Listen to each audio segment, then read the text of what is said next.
తాకట్లో ఉన్న బంగారాన్ని విడిపించి ఆ రోజున మార్కెట్ ధర కట్టి మిగిలిన డబ్బును మీకు అందిస్తుంది కొమ్మూరి గోల్డ్.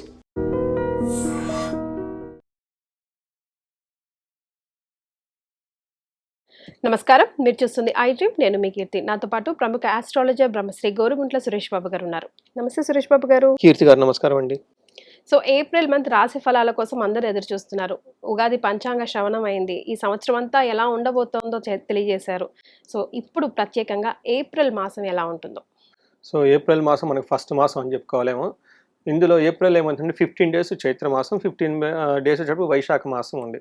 ఇందులో రెండు ముఖ్యమైన విశేషాలు అందరూ తెలుసుకోవాలండి ప్రతి ఒక్కళ్ళు. ఒకటి, ఈ మాసంలో మనకి అక్షయ తృతీయ వస్తుంది. చాలా చాలా విశిష్టత కలిగింది. ప్రతి ఒక్కళ్ళు దానాలు చేయటం, పుణ్యకర్మలు చేయటం, బంగారం కొని తెచ్చుకోవడం లేదా పవిత్రమైన వస్తువులు కొని తెచ్చుకుంటే బాగా కలిసి వస్తుంది. అమ్మవారికి బాగా ఇష్టమైన రోజు కాబట్టి అందరూ విశేషంగా హోమాలు, కనకదార స్తోత్రాలు చదువుకుంటూ ఉంటే ఆ రోజు బాగుంటుంది. రెండోది ఉదక కుంభదానం అంటారు. అంటే తినడానికి చాలా పెద్ద మాటగా ఉంటుంది కానీ సింపుల్గా ఏమంటే వాటర్ బాటిల్స్ని దానం చేసుకుంటూ వెళ్ళిపోతే చాలా బాగుంటుందని చెప్పొచ్చు. అంటే ఇప్పుడున్న కాలమాన పరిస్థితులను బట్టి పూర్వకాలంలో చలివేంద్రాలు పెట్టడం, నీళ్ళు ఇవ్వటం, మజ్జిగ ఇవ్వటం ఇవన్నీ చేస్తూ ఉంటారు. బట్ ఇప్పుడు అది కష్టం. ఒకవేళ ఇచ్చినా కానీ తాగేవాళ్ళు కూడా ఎవరు ఉండరు. ఎక్కడ ఏ కంటామినేట్ ఉంటుందని భయపడుతూ ఉంటారు. హాస్పిటల్కి పోతే 3-4 వేలు బిల్స్ వస్తాయో ఏమవుతుందని భయపడుతూ ఉంటారు. అందుకని ఇప్పుడు ఉన్న దాని పరిస్థితులను బట్టి జనరల్గా ఆధ్యాత్మికంగా ఇవ్వదలుచుకున్న వాళ్ళు ఒక ఇత్తడి చెంబు కానీ రాగి చెంబు కానీ తీసుకొని కొత్తది 300-400 అవుతుంది. దానికి చక్కగా పసుపు కుంకుమ పెట్టేసి అందులో నీళ్లు పోసి ఏదైనా సుగంధ ద్రవ్యం ఏదైనా కలిపితే యాలకులు కానీ లేదంటే లవంగాలు కానీ అందులో కలిపేసి లేదంటే మిరియాల పొడి కానీ వేసి ఆ చెంబులు అంటే పాత్ర సద్బ్రాహ్మణులకి, ఫాదర్లీ ఫిగర్ లాంటి వాళ్ళకి, గురువులకి గనక దానం చేస్తే ఉదక కుంభ దానం అంటారు. మహా పుణ్యం వస్తుంది, ఐశ్వర్యం కలిసి వస్తుంది. ఇది చాలా మందికి తెలియదు. చాలా సింపుల్, ఈజీ రెమెడీ. మరి ఏదైనా మంత్రం ఉంటుందా అండి అలా ఇచ్చేటప్పుడు? ఏం అవసరం, జస్ట్ ఓవర్ హార్టెడ్ ఇస్తే సరిపోతుంది. వీలైతే కనుక లక్ష్మీదేవి మంత్రం చదువుకున్న, విష్ణువుకి సంబంధించిన ఎప్పుడైనా దానం ఇచ్చేటప్పుడు ఎదుటి వాళ్ళ వ్యక్తిని విష్ణుమూర్తిగా భావించి ఇవ్వాలని శాస్త్రాలు చెప్తుంది. ఎందుకంటే విష్ణుమూర్తికి ఇష్టమైంది కాబట్టి, విష్ణుమూర్తి సాక్షాత్తు మన దగ్గరకు వచ్చాడు కాబట్టి ఆ భావంతో ఇస్తే చాలా బాగుంటుంది. రెండోది, కొంతమందికి అలా చేయలేని వాళ్ళకి ఆల్టర్నేటివ్ ఏమంటే వాటర్ బాటిల్స్ తీసుకొని చక్కగా డిస్ట్రిబ్యూట్ చేసుకుంటూ వెళ్ళిపోయారు అనుకోండి, ఇంకా బాగుంటుంది. నేను 2 years క్రితం మోస్ట్లీ మీతో అనుకుంటా ఒక ఇంటర్వ్యూలో చెప్పినప్పుడు US నుంచి ఒకళ్ళు ఆ క్యాన్ అన్ని కొనుక్కొని ఆఫీస్లో అక్కడ అంతా ఇచ్చుకుంటా వెళ్ళిపోయారు. ఫోటోలు తీసి పెట్టారండి. నాకు చాలా ఆనందం వేసింది. సో ఈ రెండు వేసవి కాలంలో కూడా ఆ రకంగా చూసుకున్నా కూడా సైంటిఫిక్ గా కూడా చాలా కలిసి వస్తుంది కదా. చాలా కలిసి వస్తుంది. అసలు ఒక్క సిప్ చేయగానే ఆశీర్వాదం ఆటోమేటిక్ గా వచ్చేస్తుంది. అబ్బా అనిపిస్తుంది. ఉదకం నారాయణీయం అంటారు. అంటే మనం తాగే మంచి నీళ్ళే నారాయణ తత్వం కూలుకున్నట్టు మన సస్టైన్, మనం బతకొండడానికి కావాల్సిన శక్తి నీళ్ళ ద్వారా వస్తుంది కదండి. అది చేసేది ఎవరంటే నారాయణుడు. అందుకని విష్ణుమూర్తి యొక్క మెయిన్ పర్పస్ ఏంటంటే సస్టైనబిలిటీ చేయటాన్ని అనమాట. అందుకని ఇది అందరికీ చేసుకోవాలి ఈ రెండు అని చెప్పేసి మనం కోరుకుందామండి. ఇంకొక విశిష్టత జ్యోతిష శాస్త్రం ప్రకారం 4 గ్రహాలు మారుతున్నాయి. సూర్యుడు, కుజుడు, బుధుడు, శుక్రుడు 4 గ్రహాలు మారుతున్నాయి. ఇది కూడా ఒక విశిష్టత కింద మనం భావించుకోవచ్చు. ఈ యొక్క విశిష్టతలు కలిగిన ఈ మాసంలో మనకి రాసుల వారికి ఎలా ఉందో చూద్దామండి. సురేష్ బాబు గారు, మరి మిథున రాశి వారికి ఏప్రిల్ మాసం ఎలా ఉంటుందో తెలుసుకుందామండి. మిథున రాశి మనం చూస్తే వీళ్ళకి ఒక సాదాగా ఉంటుంది. కొంచెం వర్క్లో ప్రెషర్ఫుల్గా ఉంటుంది కానివ్వండి. మనం చెప్పుకోదగిన విధంగా పెద్ద ప్రాబ్లమ్స్ కానీ లేదంటే పెద్ద ఆపర్చునిటీస్ వచ్చేది కూడా ఏముండదు. సహజంగా వెళ్ళిపోతూ ఉంటుంది. ఒక్క కుజుడు వల్ల మాత్రం 10వ స్థానంలో ఉండటంతో ఉద్యోగంలో బాగా ప్రెషర్ ఉంటుంది. ఈ ఒక్క విషయాన్ని గమనించుకుంటే మిగతా అంత నార్మల్గా యాజ్ యూజువల్గా ఉంటుంది. ఇప్పటి వరకు మనం 3 రాశులు చెప్పుకున్నాం. 3 రాశుల్లో కూడా కామన్ ప్రాబ్లం ఉద్యోగమే కనిపిస్తా ఉంది కదా. కరెక్ట్, బాగా చెప్పారు మీరు. Good understanding. ఎందుకంటే సూర్యుడు కొన్నిసార్లు ఆయన అప్స్ అండ్ డౌన్ తిరుగుతూ ఉంటారు కదండి. అందుకని అవి దగ్గరగా ఉన్న రాసులకి 3 రాసులకి అటు 3 రాసులకి ఇటు ప్రెషర్ ఉంటుంది, బాగా ప్రాబ్లం ఉంటుంది అనమాట. మనం వీళ్ళకి ఈ రాశి వచ్చేటప్పటికి ఎందులోకి మేషంలోకి ఎంటర్ అవబోతున్నారంట, మీనంలో నుంచి. అందుకని ఇవి 3 దగ్గరగా ఉండటంతో ఆ ప్రాబ్లం వచ్చే అవకాశం ఉంటుంది వీళ్ళకి. మీరు గుడ్ అండర్స్టాండింగ్ అది. ఇందులో నక్షత్రాలు మృగశిర 3-4 పాదాలు, ఆరుద్ర 1-2-3-4 పాదాలు, పునర్వసు 1-2-3 అంతా మిథున రాశిలో ఉంటారు. పేరు బలం ప్రకారం చూసుకుంటే కా, కీ, కు, ఖం, జ్ఞ, కే, కో, హ అన్న లెటర్స్ అంతా ఇందులో ఉంటారు. మనం ముందుగా చెప్పుకునే విధంగా 4 గ్రహాలు మారటంతో ఏ గ్రహం వీళ్ళకి ఎలా ఉంటుందంటే 10వ స్థానంలో నుంచి సూర్యుడు 11వ స్థానానికి మారుతూ ఉన్నాడు. ఓవరాల్గా ఇది మంచి పొజిషన్. ఈ రాశి వాళ్ళకి ఇది మంచి పొజిషన్ అని మనం చెప్పుకోవాలి. ఎందుకు అంటే 10వ స్థానంలో సూర్యుడు ఉంటే ఏదైనా గనక ప్రొఫెషనల్ వర్క్ చేస్తూ ఉంటే తద్వారా లాభం వస్తుంది. ఉమ్, అలానే 11వ స్థానానికి మారటంతో కీర్తి ప్రతిష్టలు, ఫాదర్ల ఫిగర్ లాంటి వాళ్ళ నుంచి, రాజకీయ నాయకుల లాంటి గవర్నమెంట్ అఫీషియల్స్ నుంచి చక్కగా రిజల్ట్ వస్తుంది. ఉమ్, ఇది ఒక పాజిటివ్.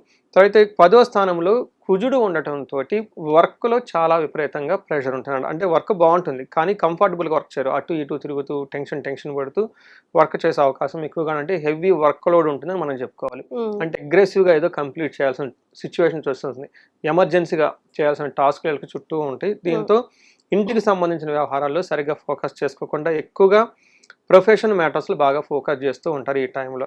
బట్ ఓవరాల్గా బుధుడు వల్ల కానీ శుక్రుని వల్ల కానివ్వండి సౌఖ్యము, ఆల్రౌండ్ ప్రాస్పెరిటీ, చక్కగా అభివృద్ధి ఉంటుందని గమనించాలి. ఉమ్, మనకి 11వ స్థానం అంటే 10 నుంచి 11కు మారటంతో సూర్యుడు చాలా మంచి పొజిషన్లో ఉన్నారు. వీళ్ళకి బెస్ట్ ప్రొఫెషన్లో ఉన్నారు.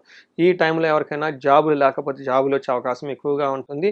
జాబ్ వచ్చిన తర్వాత కొత్త జాబ్ కాబట్టి సహజంగా అడ్జస్ట్ అవ్వాల్సిన పరిస్థితి కూడా, లేదంటే ప్రమోషన్స్ రాని వాళ్ళకి ప్రమోషన్స్ వచ్చే అవకాశం కూడా ఉంటుంది. కానీ ఆ ప్రమోషన్స్ వచ్చేది, జాబ్ వచ్చేది బాగా స్ట్రెస్ఫుల్ కండిషన్లో వస్తుంది.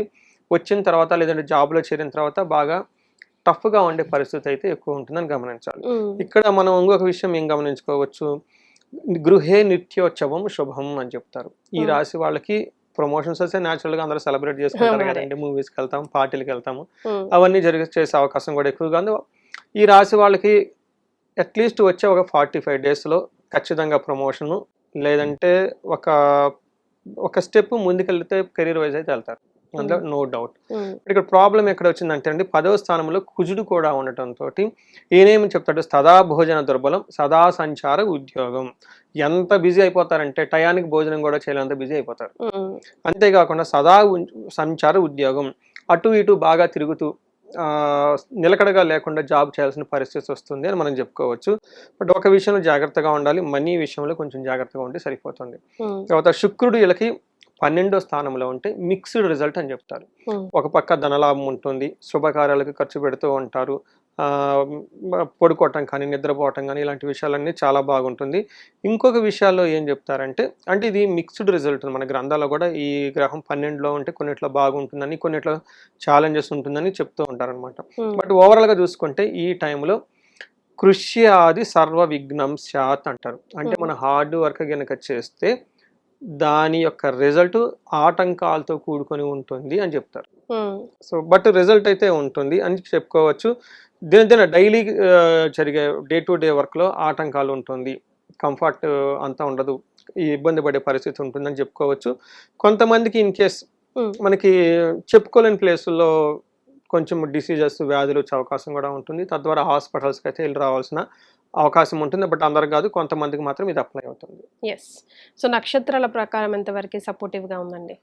నక్షత్రం చూసుకుంటే ఫస్ట్ మృగశిర, ఆరుద్ర, పునర్వసు నక్షత్రాలు 3 ఉంటాయి. ఇందులో మృగశిర నక్షత్రం వాళ్ళకి పరవాసము, లాభము, క్షేమము చెప్తారు. అంటే ఉన్న ప్లేసులు కాకుండా కొంతకాలం అవుట్ చేసిన అవకాశం ఎక్కువగా ఉంటుంది, క్షేమప్రదంగా ఉంటారు, లాభప్రదంగా కూడా ఉంటారు. వీళ్ళకి అతిగా భయపడటము, హెల్త్ కాంప్లికేషన్స్ ఉంటాయి. ఈ హెల్త్ కాంప్లికేషన్ కూడా ఫస్ట్ 10 డేస్ ఉంటుంది. ఆ తర్వాత అతిగా భయపడేది ఏప్రిల్ నుంచి కొంచెం ఏప్రిల్ వరకు ఓవర్ ఎక్సైట్మెంట్ అయిపోవడంతో, లేదంటే హెల్త్ బాగోలేకపోవడంతో భయపడే పరిస్థితులు వస్తూ ఉంటాయి తప్పక మిగతా అంతా బాగుందని గమనించాలి.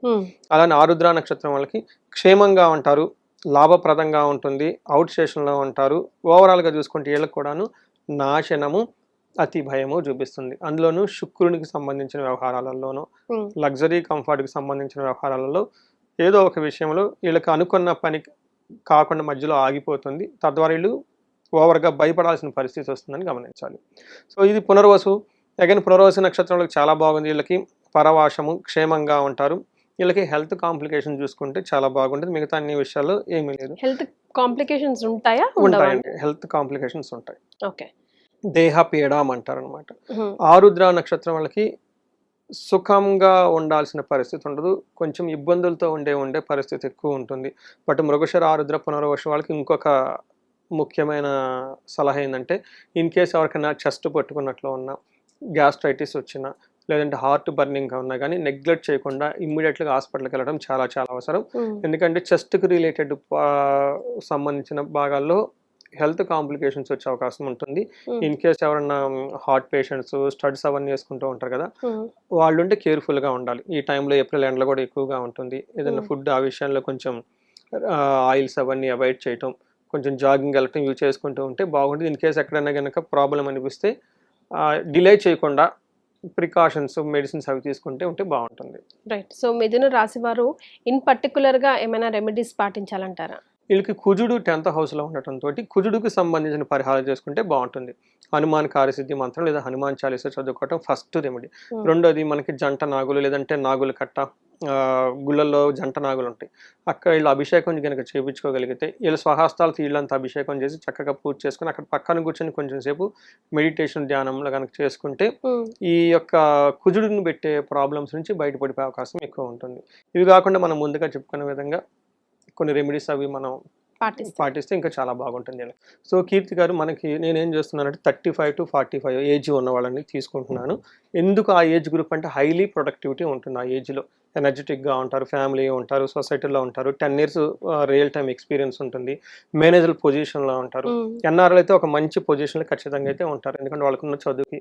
కానీ ఈ టైంలో సడన్గా వాళ్ళ కెరియర్లో కనుక గ్రోత్ లేకుండా ఆగిపోయి ఉంటే, స్టాగ్నేటెడ్ అయ్యి ఉండి అన్ఎక్స్పెక్టెడ్ ప్రాబ్లమ్ ఫేస్ చేస్తూ ఉన్నారంటే దాని మీనింగ్ ఏంటంటే వాళ్ళ యొక్క ఇండివిజువల్ జాతకంలో వాళ్ళకి దోషాలు ఉన్నాయి, లేదంటే శాపాలు యాక్టివేట్ అయ్యాయని నేను గమనించుకోవాలి. అందుకని ఎవరికైనా కనుక ఎక్కడో గ్రోత్ ఆగిపోయింది అనుకున్నప్పుడు ఇమ్మీడియట్గా వాళ్ళు హారోస్కోప్ చెక్ చేయించుకొని 1-2 సార్లు గ్రహశాంతులు లేదంటే శాపాలు చూపించుకొని వాటికి సంబంధించిన రెమెడీస్ చాలా ముందు తెలుసుకోవాలి. Awareness is the key to success అంటారు. ముందు తెలుసుకొని ఆ తర్వాత రెమెడీస్ చాలా రకాలుగా ఉంటాయి. వాళ్ళు ఓన్గా చేసుకోవచ్చు, లేదంటే పండితులు మీరు చేయించుకోవచ్చు, మా ద్వారా చేస్తే డిఫరెంట్ స్టోరీ అనమాట. అవి చేయించుకోవడం తెలుసుకోవడం ఫస్ట్ ఇంపార్టెంట్. అందులో భాగంగా ప్రతి ఒక్కరికి మల్టీ సోర్సెస్ ఆఫ్ ఇన్కమ్ ఉండాలి. బహుముఖ ఆదాయం, సింగిల్ ఆదాయం ఉంటే ఏం బాగుంటుందండి, 4 రకాల ఆదాయం ఉంటే ఫైనాన్షియల్గా గ్రోత్ ఉంటుంది. కాబట్టి వాళ్ళకి స్వర్ణలక్ష్మి విశేష హోమం ఈ మాసంలో చేయించుకుంటే చాలా చాలా బాగుంటుంది. ఎవరికైనా శత్రు బాధ ఉండి లేదంటే గ్రోత్ లేదు, రాహు యొక్క ప్రభావంతో ఉన్న వాళ్ళకి చండీ హోమం, మేము ఈ సందర్భంగా దాదాపు ఒక 10-15 దాకా చండీ హోమాలు చేసామండి ఎన్ఆర్ఎస్కి. చాలా బాగా మంచి రెస్పాన్స్ వచ్చింది వాళ్ళ దగ్గర నుంచి. ఇంకా ఎవరికైనా భార్యాభర్తలు మధ్య గొడవలు ఉన్నాయి, ప్రాబ్లమ్స్ ఉన్నాయి, అప్పటిదాకా బాగున్నాయి, లేదంటే వేరే వాళ్ళు వచ్చి ఇంటర్ఫేర్ చేసి ఇబ్బంది పెడుతున్నారు అనుకున్నప్పుడు చండీతో పాటు విశ్వావసు గంధర్వరాజ హోమము లేదంటే అన్యోన్య దాంపత్య పాశుపత అభిషేకం చేయించుకుంటే ఇంకా బాగుంటుంది. ఇప్పుడు మనకి ఎగ్జామ్స్ జరుగుతూ ఉన్నాయి, పిల్లలకి అకాడమిక్స్లో చాలా పెర్ఫార్మెన్స్ బాగుండాలి, వాళ్ళ కోసం మనకి మేధా దక్షిణామూర్తి హోమము లేదా నీలా సరస్వతి హోమము, అంటే వాళ్ళ జాతకాన్ని చూసి చెప్పాలి ఇది కూడా. లేదంటే హయగ్రీవ స్వామికి సంబంధించిన మూలమంత్ర జపము, హోమము, హవనం ఇవన్నీ చేసుకుంటూ ఉంటే చక్కగా బాగుంటుంది. ఎలాంటి ప్రాబ్లం అనిపించినా లేదంటే అక్కడ గ్రోత్ ఆగిపోయినా ఒక్కసారి జాతక చక్రం చూపించుకొని ఈ రెమెడీస్ చేసుకోగలిగితే ఇంకేదేనండి వాళ్ళకి ఇది సమస్య అని ఫస్ట్ క్లియర్గా తెలిస్తే ఇమ్మీడియట్గా సొల్యూషన్ పక్కనే ఉంటుంది. అవి చేయించుకోగలిగితే వీళ్ళకి లైఫ్ 10 times ముందుకెళ్ళే అవకాశం ఎక్కువ ఉంటుందండి. రైట్. సో మిథున రాశి వారికి ఎలా ఉంటుందో తెలియజేయడంతో పాటుగా రెమెడీస్ ని కూడా సూచించారండి. ధన్యవాదాలు. ధన్యవాదాలండి. And for more videos, Please subscribe to iDream. Please subscribe to iDream. Please subscribe iDream. And please subscribe to iDream. For more videos, subscribe to iDream. please like, share and subscribe to the channel. Congratulations, iDream. subscribe to iDream. Subscribe to iDream. So subscribe to iDream Media. iDream team అందరికి huge congratulations. Please subscribe iDream Media. Please subscribe to iDream. Subscribe iDream. Please subscribe to iDream. iDream అంటే నా కళల ఛానల్ను subscribe చేసుకున్న నోరు తిరుగుతలేదు, మీరైతే గంట గుర్తు కొట్టండి. For more such videos, please subscribe to iDream. Subscribe to iDream. Please subscribe to iDream. Please subscribe iDream Media. Please do subscribe to iDream. Please subscribe to iDream Media. For best entertainment and information, please subscribe iDream. And don't forget to subscribe to iDream.